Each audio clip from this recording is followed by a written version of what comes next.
Hello student, कैसे हैं आप। मैं आज़ाद सर अपने YouTube channel biology by Azad sir में आपका स्वागत करता हूं। बहुत सारे लोगों के मैसेजेस आए, कॉल आए कि सर बायो तो हमें समझ में आ जाती है, पर आप केमिस्ट्री का कुछ वीडियो बनाइए जो हमारे एग्ज़ाम के लिए हेल्पफुल है। तो आज मैं आपके लिए लेकर आया हूं केमिस्ट्री का क्लास 10th का पहला चैप्टर, जिसका नाम है केमिकल रिएक्शंस एंड इक्वेशंस। ये चैप्टर बहुत ही इम्पॉर्टेंट है। बोर्ड के नज़रिए से देखा जाए, एग्ज़ाम में 3-4 मार्क्स से रिलेटेड से क्वेश्चंस पूछे जाते हैं। तो आपको क्या करना है, इस चैप्टर की रिएक्शंस पढ़नी है।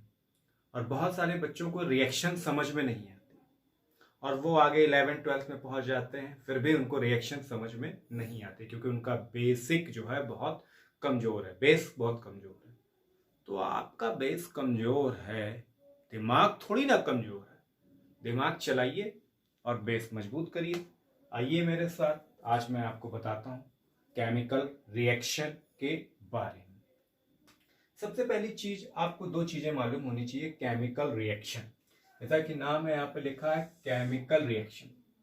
केमिकल रिएक्शन जो होती है वो रिएक्टेंट के बीच में होती है। जब क्या हो जाए, जैसे केमिकल रिएक्शन की बात करें कि मान लेते हैं हमारे पास एक रिएक्टेंट है प्लस दूसरा रिएक्टेंट है। जब ये रिएक्टेंट आपस में एक दूसरे से रिएक्ट करेंगे तो क्या बनेगा? प्रोडक्ट बनेगा। क्या बनता है? प्रोडक्ट बनता है। तो आपको मालूम है केमिकल रिएक्शन जो होती है उनमें क्या होती है? रिएक्शंस होती है। केमिकली क्या होती है? रिएक्शंस होती है। तो रिएक्शन, जैसे मान लेते हैं एक रिएक्टेंट है, एक रिएक्टेंट, दो रिएक्टेंट हो सकते हैं, तीन रिएक्टेंट हो सकते हैं। तो रिएक्टेंट आपस में रिएक्ट करते तो क्या बनाते हैं? प्रोडक्ट बनाते हैं। जब वो प्रोडक्ट बन जाता है तो वो पूरी क्या कहलाती है? चीज क्या कहलाती है? उसको हम लोग क्या कहते हैं? इक्वेशन कहते हैं। तो दो रिएक्टेंट मिलेंगे तो प्रोडक्ट बनाएंगे और ये पूरा क्या कहलाएगी? हमारी इक्वेशन कहलाएगी। ठीक है। तो सबसे पहले स्टूडेंट, आज हम लोग बात करते हैं कि टाइप्स ऑफ रिएक्शंस क्या होते हैं। टाइप्स ऑफ केमिकल रिएक्शन की बात करते हैं। Types of chemical reaction, type of chemical reactions की हम लोग बात करते हैं। पहली रिएक्शन होती है जिसको हम लोग क्या बोलते हैं? Addition reaction. Addition reaction. Addition reaction में क्या होता है? कोई भी चीज ऐड होती है, यानी किसी भी चीज का जुड़ना, या कोई दो सब्सटेंस आपस में जुड़ जाएंगे तो उसको हम लोग क्या कह देते हैं? एडिशन रिएक्शन बोल देते हैं, या कंबाइंड रिएक्शन भी इसी को बोल देते हैं। तो आप इतना याद रखिए, सिंपल। कंबाइंड मतलब जुड़ना, ऐड का मतलब जोड़ना। जब दो या दो से ज्यादा सब्सटेंसेस आपस में जुड़ जाते हैं और कंबाइंड हो जाते हैं तो वो एक नया सब्सटेंस फॉर्म कर लेते हैं, जिसको हम लोग क्या कहते हैं? एडिशन रिएक्शन कहते हैं। क्लियर है ना? जब दो सब्सटेंसेस या दो से ज्यादा सब्सटेंसेस आपस में कंबाइंड हो जाते हैं, कंबाइंड होकर एक नया सब्सटेंस बना लेते हैं, उसको हम लोग क्या बोलते हैं? एडिशन रिएक्शन बोलते हैं। जैसा कि आप यहां पर देख रहे हैं, मैं आपको रिएक्शन करके दिखाता हूं। एडिशन, एडिशन का मतलब क्या होता है भाई? ऐड होना, ऐड होना या कंबाइन होना। और कंबाइन होगा, ऐड होगा तो क्या बन गया? एक न्यू सब्सटेंस बन गया भाई। न्यू सब्सटेंस बन गया, इसी को हम लोग क्या कहते हैं? एडिशन रिएक्शन कहते हैं। तो देखिए, अगर यहाँ पर सल्फर है प्लस क्या है? ऑक्सीजन है, तो क्या बन गया? SO2 बन गया, यानी सल्फर डाइऑक्साइड बन गया। तो ये हमारी क्या हो गई? दोनों चीजें कंबाइंड हो गई, तो ये हमारा क्या बन गया? प्रोडक्ट बन गया। तो एक चीज याद रखिए, ये क्या है? हमारा सल्फर है, ये क्या है? हमारा ऑक्सीजन है। ये दोनों भैया क्या है? एरो के पहले की चीज क्या कहलाती है? रिएक्टेंट्स। और एरो के बाद की चीज क्या कहलाती है? प्रोडक्ट। तो इसी तरह आप रिएक्शन कर सकते हैं बहुत सारी। जैसी तरह आप जितने कार्बन प्लस ऑक्सीजन की आप कराते हो तो क्या बन जाएगा? CO2 बन जाएगा। ये हमारा हो गया प्रोडक्ट, ये हो गया हमारा रिएक्टेंट, और ये क्या हो गया? हमारा प्रोडक्ट। क्लियर है? तो इस तरह की रिएक्शन जो होंगी बहुत सिंपल रिएक्शंस होती हैं, जैसा नाम वैसा काम हो जाता है। नेक्स्ट रिएक्शन है हमारी डिकम्पोजिशन। क्या नाम है भाई? डिकम्पोजिशन रिएक्शन दिया है। डिकम्पोजिशन रिएक्शन की बात करें, डिकम्पोजिशन रिएक्शन जो होती हैं, ये हमारी जो होती हैं रिएक्शंस दो तरह की हैं। डिकम्पोजिशन रिएक्शन हमारी कितने तरह की है भाई? दो तरह की हैं। तो सबसे पहले डिकम्पोजिशन का मतलब समझ लें कि क्या होता है। डिकम्पोजिशन में क्या होता है भाई? एक सब्सटेंस है, एक सब्सटेंस है जो क्या होगा? ब्रेक होगा। ब्रेक होगा दो या दो से ज्यादा सब्सटेंसेस में। एक सब्सटेंस था, ब्रेक हुआ दो या तीन सब्सटेंसेस में, तो ये क्या है? हमारे सब्सटेंसेस है। ठीक है, तो एक सब्सटेंस क्या हो जाएगा? ब्रेक हो जाएगा। तो इसी को हम लोग क्या कहते हैं? डिकम्पोजिशन रिएक्शन कहते हैं। अब ये कोई चीज टूटेगी तो टूटना, ऐसे तो कोई चीज टूट नहीं जाएगी, तो टूटेगी कैसे? या तो आप उसको करंट लगाएं, हाई टेम्परेचर दें तो वो टूट जाएगी, या आप उसको क्या करेंगे? गर्म करें भट्टी में तो वो टूट जाएगी। तो इसी तरह इनके क्या है भाई? दो नाम रख दिए गए हैं। तो एक है, किसी के दो टाइप है इनके, जो क्या है?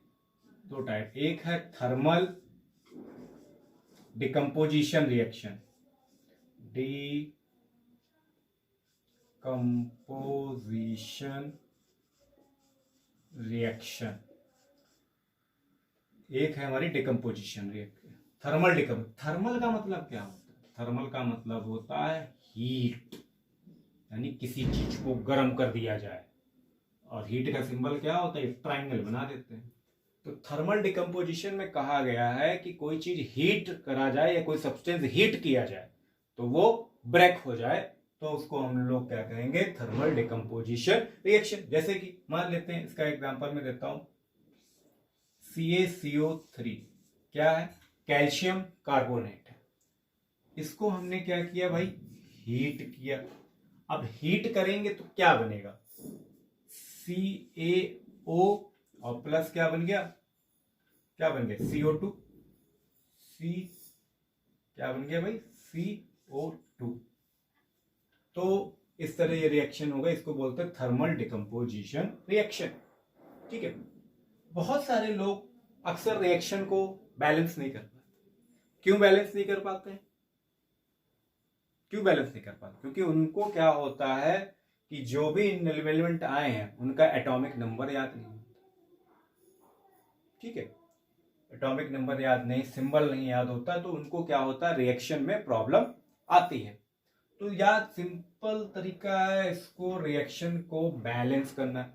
एग्जाम में 3-5 मार्क्स का जो है बैलेंस करने को इक्वेशंस आती है। तो आइए देखते हैं बैलेंस कैसे करते हैं। आपने ये चीज लिखी, आपने करी बैलेंस, अभी पता नहीं ये रिएक्शन सही है या गलत है, तो इसको आप चेक करने के लिए क्या करेंगे? जैसे आप मैथ्स में कोई सम करते हो, प्रूफ करते हो, लिखते हो LHS और RHS, लेफ्ट हैंड साइड और राइट हैंड साइड दोनों ही क्या है भाई? बराबर है, इक्वल है। तो इसी तरह आप इसको भी बैलेंस कर सकते हैं। कैसे भाई? जैसे मान लेते हैं दो, कुछ नहीं करना है, आप लोग रफली दो कॉलम बना लेंगे। ठीक है, एक आपको लेफ्ट हैंड साइड और एक आपको राइट हैंड साइड, ये लेफ्ट वो राइट। तो यहां पर कितने एलिमेंट हैं आपको देखने हैं? CA, C और O, ये एलिमेंट है। यही एलिमेंट वहां पर भी है, CA, C और O। अब आपको बैलेंस कैसे करना है?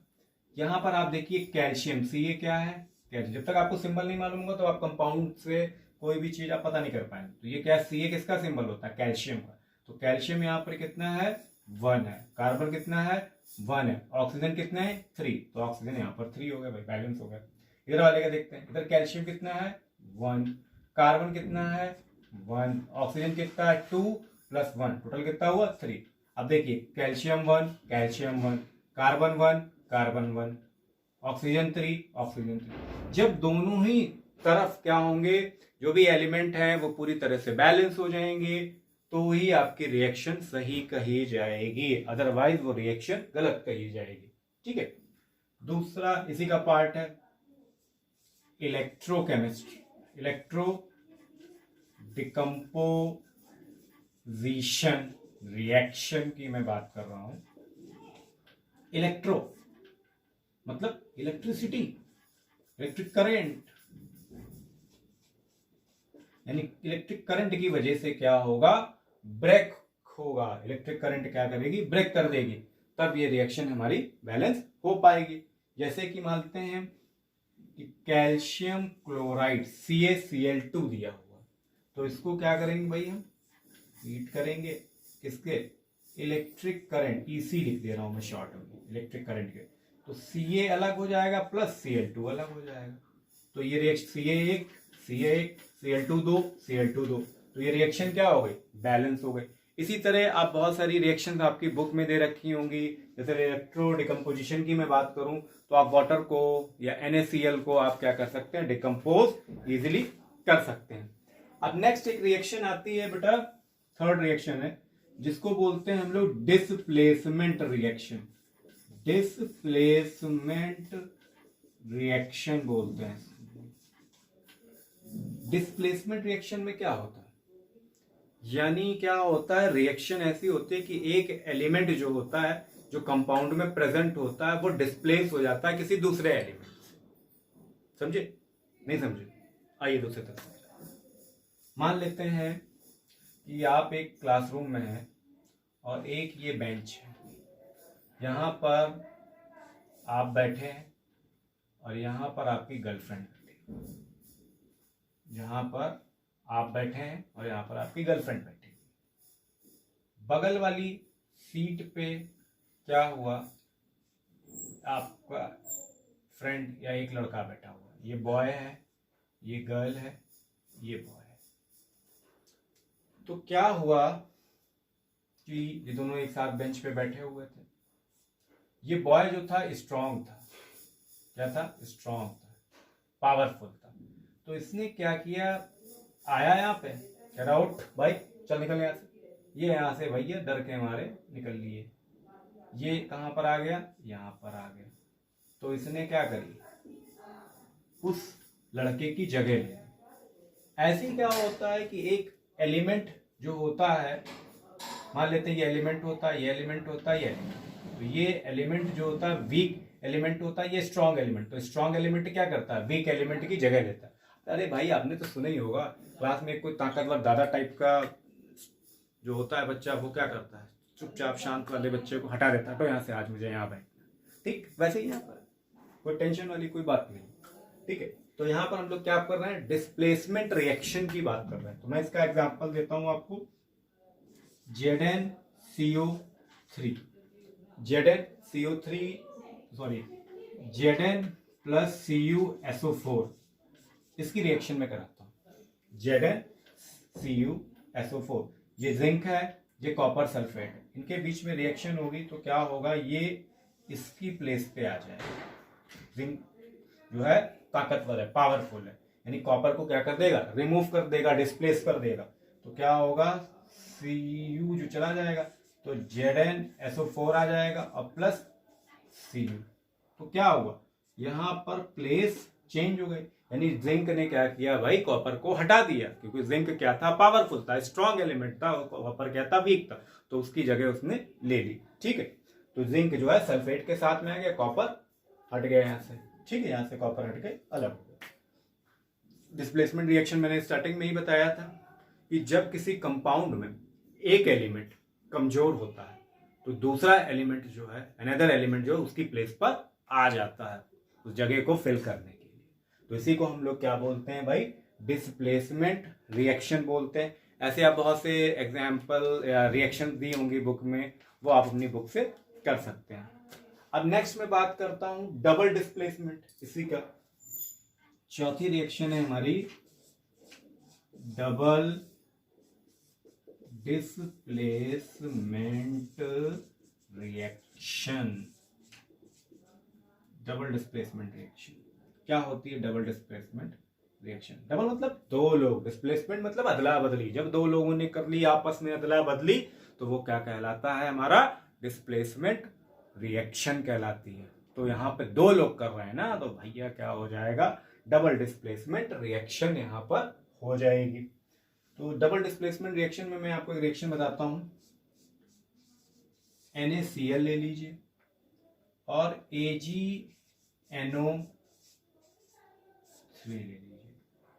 अब Na और AgCl दिया हुआ है यहाँ पर, तो क्या होगा, Na जो है इसकी प्लेस पे आ जाएगा और ये इसकी प्लेस पे चला जाएगा। NaNO3 हो जाएगा प्लस AgCl हो जाएगा। तो इस तरह क्या हुई, यहाँ पर रिएक्शन हो गई। क्या हुआ, ये एलिमेंट इधर आ गया, ये वाले एलिमेंट ने इसकी प्लेस पे आके Cl से दोस्ती कर दी और Na ने NO3 से कर ली। बैलेंस करने की बात करिए तो Na NO3 Ag Cl। आइए आपको बात समझ में, डबल डिस्प्लेसमेंट रिएक्शन क्या होती है। डबल डिस्प्लेसमेंट, जब दो आयनिक कंपाउंड आपस में क्या करते हैं, एक्सचेंज। भाई ये क्या है, एक कंपाउंड है, ये क्या है, ये भी एक कंपाउंड है। जब भैया एक साथ कई एलिमेंट ग्रुप में पाए जाते हैं, जैसे आपने सुना होगा घर में 5 लोग हैं तो हम कहते हैं ये हमारी फैमिली है। ऐसे ही क्या होता है, ये मेंबर हैं, सिल्वर, नाइट्रोजन, ऑक्सीजन, ये 3 फैमिली मेंबर हैं जो आपस में मिलकर रह रहे हैं। तो केमिस्ट्री भाषा में इसको क्या कहते हैं भाई, कंपाउंड कहते हैं। ठीक है, ये एक फैमिली है, Na और Cl 2 लोग मेंबर हैं, दोनों आपस में मिल गए तो ये क्या बन गया, एक कंपाउंड। तो 2 आयनिक कंपाउंड जब आपस में क्या करते हैं, एक्सचेंज करते हैं परिवार के सदस्यों को, एलिमेंटों को, तो उसको हम लोग क्या कहते हैं, डबल डिस्प्लेसमेंट रिएक्शन बोल देते हैं। ठीक है, नेक्स्ट है हमारी यहाँ पर डिसोसिएशन रिएक्शन। डिसोसिएशन रिएक्शन की मैं बात करूं, डिसोसिएशन रिएक्शन क्या होती है। डिसोसिएशन रिएक्शन, डिसोसिएशन रिएक्शन में क्या होता है, जब रिएक्शन सब्सटेंस जो होता है वो डिसोशिएट होता है, 2 या 1, मतलब ये कह सकते हैं डिसोशिएट होना 1 या 1 से ज्यादा तरह से सब्सटेंसेस में। या ये अगर आपको ना समझ में आ रहा हो तो आप बहुत ही इजी तरह से समझ सकते हैं कि एक ऐसी रिएक्शन होगी जिसमें क्या होंगे, सब्सटेंस डिसोशिएट होंगे, टूटेंगे, और टूटने के बाद 1 या 1 से ज्यादा सब्सटेंसेस जो है वो बनेंगे। यानी एक चीज जो है टूटेगी और 2 या 2 से 3 चीजों में बढ़ जाएगी। पर क्यों टूटेगी भाई, टूटेगी तो फिर वो डिकम्पोजिशन रिएक्शन नहीं हो जाएगी।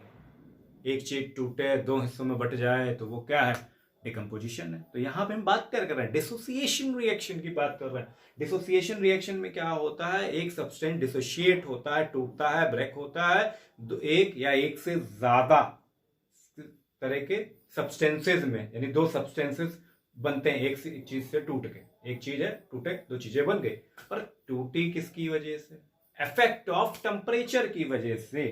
तो इफेक्ट पड़ेगा इन पर, टेम्परेचर का प्रभाव पड़ेगा, तब वो चीज क्या हो जाएंगी भाई, अलग अलग हो जाएंगी। तो प्रभाव भाई कैसा पड़ेगा, इफेक्ट कैसा पड़ेगा, टेम्परेचर की बात करी गई। तो ये भी रिएक्शन जो होती हैं ये 2 तरह की होती है, क्योंकि इसमें रिएक्शन जो होती है, कंपाउंड जो होते हैं कन्वर्ट हो जाते हैं अपने ओरिजिनल कंपाउंड से, और वो उसके कुछ फैक्टर्स होते हैं। तो आइए बात करते हैं, ये भी 2 तरह की होती है। एक होती है भाई थर्मल डिसोसिएशन रिएक्शन। थर्मल मतलब फिर वही आ गया भैया, हीट, यानी हीट की वजह से कोई सब्सटेंस जो होगा वो क्या होगा, टूटेगा। जैसे मैं एक एग्जांपल देता हूं आपको, NH4Cl, NH4 क्या लिखा है, Cl लिखा है, और ये सिंबल बनाया मैंने हीट लिखा, और ये एरो बनाया मैंने कूल का। तो क्या होगा, NH4Cl जो है गर्म होगा, और जब गर्म होगा तो गैस बनेगी। तो यानी वो कौन सी गैस बनी, NH3 बनेगी। NH3 क्या होता है, अमोनिया। बचा क्या, H, एक H बचा और Cl बना, तो क्या बन गया, HCl बन गया। तो यहां पे क्या हो रहा, अमोनियम क्लोराइड को अगर हीट करते हैं आप टेस्ट ट्यूब में, तो अमोनिया और हाइड्रोजन क्लोराइड जो होते हैं वो फॉर्म हो जाते हैं, और फिर क्या होता है, ये दोबारा से वही, जैसे गर्म हुई कोई चीज तो ये चीज बन गया, उसके बाद ये दोनों चीज जब ठंडी हो जाएंगी तो फिर से कंबाइंड होकर फिर से ये अमोनियम क्लोराइड को फॉर्म कर सकते हैं। तो इस तरह कई सारी रिएक्शन है, अमोनियम क्लोराइड की है, हाइड्रोजन आयोडाइड की है, PCl5 की, ऐसी कई सारी रिएक्शंस जो हैं जिनको आप कर सकते हैं। दूसरी इसी रिएक्शन होती है, इसी का पार्ट होता है, जिसको हम लोग क्या बोलते हैं, आयनिक डिसोसिएशन रिएक्शन। क्या बोलेंगे, आयनिक डिसोसिएशन रिएक्शन, यानी यहाँ वर्ड क्या आ रहा है, आयन आ रहा है। अब इसमें क्या होता है, जब कोई इलेक्ट्रोवैलेंट कंपाउंड डिसॉल्व होता है वाटर में और वो एनायन और कैटायन को क्या करता है, फॉर्म करता है, यानी पॉजिटिव और नेगेटिव चार्ज को फॉर्म करता है। कोई इलेक्ट्रोवैलेंट कंपाउंड है, उसको घोला जा रहा है, उसके पॉजिटिव चार्ज नेगेटिव चार्ज अलग अलग हो जाएं, तो इसी को हम लोग आयन रिएक्शन या आयनिक डिसोसिएशन रिएक्शन के नाम से जानते हैं। जैसे मान लेते हैं NaCl। NaCl क्या होता है भाई, सॉल्ट होता है खाने वाला, जो आप हर रोज इस्तेमाल करते हैं। तो ये क्या होगा, Na अलग हो जाएगा प्लस Cl नेगेटिव हो जाएगा। तो Na पॉजिटिव है, Cl नेगेटिव है, पानी में घोल दिया है, तो दोनों ही चीजें ना, उसमें Na भी है Cl भी। तो इस तरह की रिएक्शंस को हम लोग क्या बोलते हैं, आयनिक डिसोसिएशन रिएक्शन बोलते हैं। चलिए नेक्स्ट रिएक्शन है आपकी एक्सोथर्मिक रिएक्शन। तो क्या बोलते हैं हम लोग, एक्सोथर्मिक रिएक्शन। एक एक्सोथर्मिक होती है और एक एंडोथर्मिक रिएक्शन होती है। तो एंडोथर्मिक,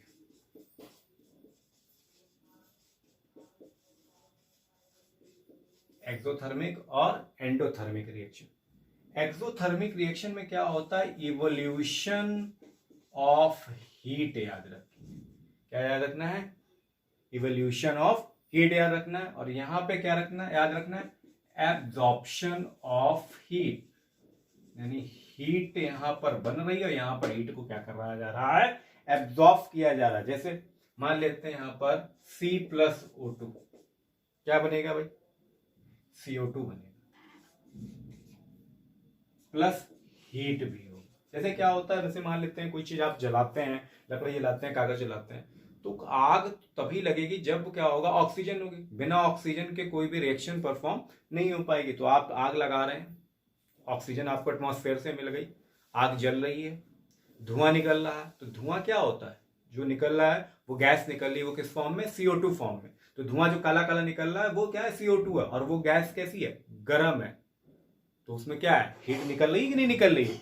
तो इसलिए उसको क्या बोलेंगे हम लोग, एक्सोथर्मिक रिएक्शन बोलेंगे। इसी तरह दूसरा हमारा क्या है भाई, एंडोथर्मिक रिएक्शन। एंडो का मतलब क्या होता है, अंदर। एंडो का मतलब अंदर, यानी अंदर हीट प्रोड्यूस होगी, यानी प्रोडक्ट पे जाके हीट नहीं प्रोड्यूस होगी।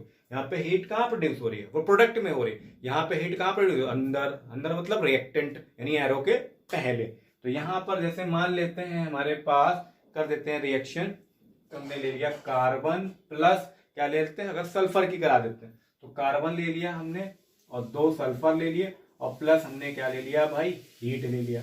अब रिएक्शन कराएंगे तो क्या बनेगा, CS2 बन गया। तो यहां पर हीट जो होती है एब्जॉर्ब हो जाती है पहले ही रिएक्टेंट में, और तब जाकर जो है रिएक्शन ये होती है। तो एंडोथर्मिक में क्या होता है, एंडोथर्मिक रिएक्शन एक ऐसी होती है, इसमें क्या होता है, रिएक्शन तो होती है पर एब्जॉर्प्शन होता है हीट का, इसको आप याद रखें। नेक्स्ट रिएक्शन एक होती है स्लो रिएक्शन। स्लो रिएक्शन, जैसा नाम वैसा काम, जैसा नाम वैसा काम। स्लो रिएक्शन मतलब जो स्लो मोशन में होती है। तो ऐसी कुछ रिएक्शंस होती हैं जो बहुत ही स्लोली होती हैं। जैसे कि जैसे आपने देखा वो सिरका जो बनता है, विनेगर जो बनता है, वो बहुत स्लोली बनता है, काफी टाइम उसको बनने में लगता है। गन्ने का रस आपने किसी बर्तन या मटके में रख दिया धूप में, और उसमें बैक्टीरिया आ जाएंगे और वो पता चला सिरके में कन्वर्ट हो जाएगा, अल्कोहल बन जाएगा, तेल अल्कोहल, तो टाइम लगता है। तो जैसे मान लेते हैं आपके पास CH3COOH, क्या है भाई, इसको क्या बोलते हैं, एसिटिक एसिड बोलते हैं। तो एसिटिक एसिड की रिएक्शन हमने किससे करा दी, C2H5OH यानी एथनॉल से करा दी। तो इसके साथ में आप करेंगे तो क्या बनेगा, एथिल एसीटेट बनेगा, और क्या बनेगा भाई, वाटर बनेगा। तो क्या बनाना है, एथिल एसीटेट बनाना है, याद रखिए क्या बनाना है, एथिल एसीटेट बनाना है। C2H5 और प्लस क्या बनेगा, वाटर बन जाएगा। तो ये रिएक्शन जो होती है बहुत, ये एथिल एसीटेट है आपका, ये एथनॉल है, ये एसिटिक एसिड, और वो क्या है, लास्ट में वाटर है। तो नेक्स्ट एक रिएक्शन होती है आपकी बेटा फास्ट रिएक्शन, जो बहुत जल्दी हो जाए, बहुत तेज हो जाए। ठीक है। तो फास्ट रिएक्शन क्या होती है, बहुत तेज होने वाली जो रिएक्शंस होती हैं उनको हम लोग क्या कहते हैं, फास्ट रिएक्शन, यानी क्विकली, तुरंत हो जाती हैं ऐसी रिएक्शन। जैसे मान लेते हैं आपके पास NaOH था और आपने उसमें क्या मिला दिया, HCl। NaOH क्या है, बेस है, HCl क्या है, एसिड है। इन दोनों को आपस में जब आप रिएक्ट करा देंगे तुरंत क्या बन जाएगा, NaCl बन जाएगा, नमक बन जाएगा, और क्या बन जाएगा, पानी बन जाएगा, प्लस H2O बन जाएगा। तो बहुत जल्दी ये तुरंत बनता है। NaOH में आप HCl मिलाइए लैब में, NaCl बनेगा और वाटर बन जाएगा। तो ये हमारी क्या हो जाती है, फास्ट रिएक्शन हो जाती है। इसी में एक सबसे इंपॉर्टेंट एक रिएक्शन होती है neutralisation reaction, neutralisation reaction.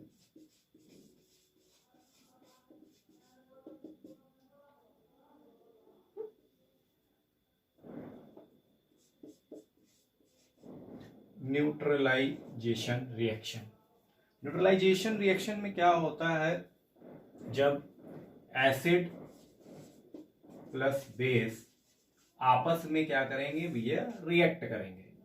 React करेंगे तो क्या बनेगा, सॉल्ट प्लस वाटर बनेगा, सॉल्ट प्लस वाटर बन जाएगा। जैसे कि मैंने जो पहले जो रिएक्शन बताई है फास्ट रिएक्शन, वो हमारी क्या आती है, न्यूट्रलाइजेशन रिएक्शन। जैसे मैं बताता हूँ, जैसे फिर से ले लेता हूँ, NaOH ये हमारा क्या है, बेस है, इसमें आपने क्या मिला दिया, HCl, ये क्या हो गया, एसिड। दोनों में रिएक्शन हो गई तो क्या बन गया, नमक बन गया, यानी NaCl बन गया, और पानी मतलब क्या बन गया, H2O बन गया। तो इसको आप वाटर ही लिख लो यहाँ पर, ज्यादा बेस्ट रहेगा। तो ये जो है रिएक्शन जो थी हमारी, क्या बोलते हैं, न्यूट्रलाइजेशन रिएक्शन बोलते हैं। उसके बाद एक 11 नंबर की रिएक्शन आती है जिसको हम लोग क्या बोलते हैं, ऑक्सीडेशन रिएक्शन बोलते हैं। ऑक्सीडेशन रिएक्शन बोलेंगे तो इसको हम लोग क्या बोलेंगे, ऑक्सीडेशन रिएक्शन बोलेंगे। तो ऑक्सीडेशन रिएक्शन में क्या है, परिणामों ने अंडा देख रहा हो, वो बना है, क्या होगा, ऑक्सीजन ऐड होगी, प्लस क्या होगा, हाइड्रोजन रिमूव हो जाएगा। तो क्या होगा भाई, हाइड्रोजन जो है वो रिमूव हो जाएगा। ठीक है। तो यहाँ पे ऑक्सीडेशन रिएक्शन में क्या होता है, ऑक्सीजन ऐड होती है और हाइड्रोजन क्या होता है भाई, रिमूव हो जाता है। तो इसका एग्जांपल अगर देखें तो हम कर सकते हैं, जैसे Mg ले लिया हमने और प्लस O2 ले लिया, तो क्या बने, 2MgO बन गया, तो 2 यहाँ पे ले लिया। नेक्स्ट रिएक्शन हमारी क्या है, रिडक्शन रिएक्शन।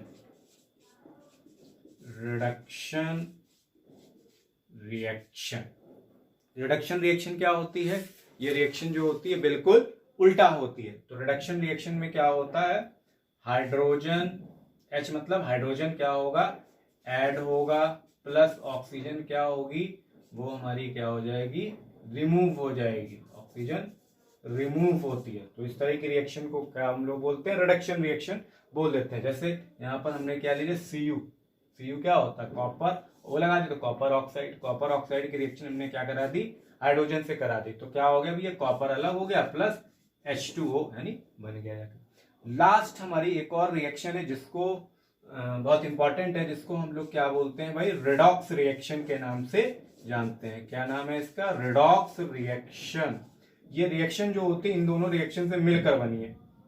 री मतलब रिडक्शन, ऑक्सी मतलब ऑक्सीडेशन, यानी दोनों रिएक्शन एक साथ हो रही हो तो उसको हम लोग क्या बोलते हैं, रेडॉक्स रिएक्शन बोल देते हैं। जैसे मान लेते हैं ये जो रिएक्शन हो रही थी यहाँ पर Cu plus O plus H2 और एरो बनाया, क्या बन गया, Cu प्लस H2O बन गया। ठीक है। ये क्या था, कॉपर, यहां से यहाँ क्या है भाई, ऑक्सीजन क्या रही है, हट रही है ना, तो ऑक्सीजन रिमूव किसमें होती है, रिडक्शन में, तो ये क्या हो गई हमारी रिडक्शन रिएक्शन हो गई। और हाइड्रोजन था, हाइड्रोजन के साथ में ऑक्सीजन ऐड हो गई, तो वो क्या हो गया हमारा, ऑक्सीडेशन रिएक्शन हो गया। आई बात समझ। तो स्टूडेंट ये चैप्टर बहुत ही इजी है, 3 से 4 मार्क्स का आपसे एग्जाम में पूछा जा सकता है क्वेश्चन। तो आपको क्या करना है, इन रिएक्शंस को पढ़ना है, कॉन्सेप्ट समझना है, और पीछे की बैक एक्सरसाइज या जो भी रिएक्शन है आई हैं बोर्ड में रिपीटेड बैलेंस इक्वेशन, उनको आपको सॉल्व करना है। Okay, thank you.